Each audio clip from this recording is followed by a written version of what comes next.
বিসমিল্লাহির রহমানির রহিম। আসসালামু আলাইকুম। আজকে হচ্ছে আপনাদের জন্য আমি নিয়ে আসলাম ভর্তা। এখানে দেখতে পাচ্ছেন চিংড়ি মাছ এবং হচ্ছে অনেকগুলো রসুন, তারপর হচ্ছে কাঁচামরিচ।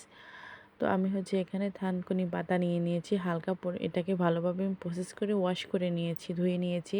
তো এখানে হচ্ছে আমি হালকা পরিমাণ সরিষার তেল দিয়ে এটাকে আমি পাতাটাকে আমি ভেজে নিচ্ছি। তো এখানে হচ্ছে অল্প পরিমাণ আমি হচ্ছে এখানে অ্যাড করে নিয়েছি, এটাকে কালিজিরা, অল্প পরিমাণ কালিজিরা অ্যাড করে নিয়েছি। কালিজিরাটা বেজে এই পাতাগুলো বেজে নেওয়া হয়েছে। এখন হচ্ছে আমি রসুন আর হচ্ছে কাঁচামরিচগুলা এখানে অল্প পরিমাণ সরিষার তেল অ্যাড করে আমি ভেজে নিয়েছি।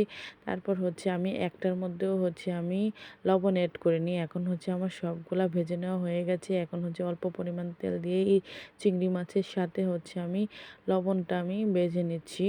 লবণ কম হলে সমস্যা নেই, আপনারা পরে অ্যাড করতে পারবেন। যখন লবণ বেশি হয়ে যাবে তখন হচ্ছে আর মজা লাগবে না।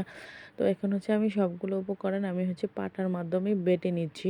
যেহেতু আমাকে কেউ ভিডিও করে দেওয়ার মতো কেউ নেই, তো আমার নিজের ভিডিওটা নিজেকেই করতে হয়। দেখেন আমি সবগুলো উপকরণ একসাথে বেটে নিয়েছি, আমার বাটাটা হয়ে গেছে। আপনারা অনায়াসে এই বাটা দিয়ে 1 প্লেট ভাত অনায়াসে খেতে পারবেন। অবশ্যই বাসায় ট্রাই করে দেখবেন।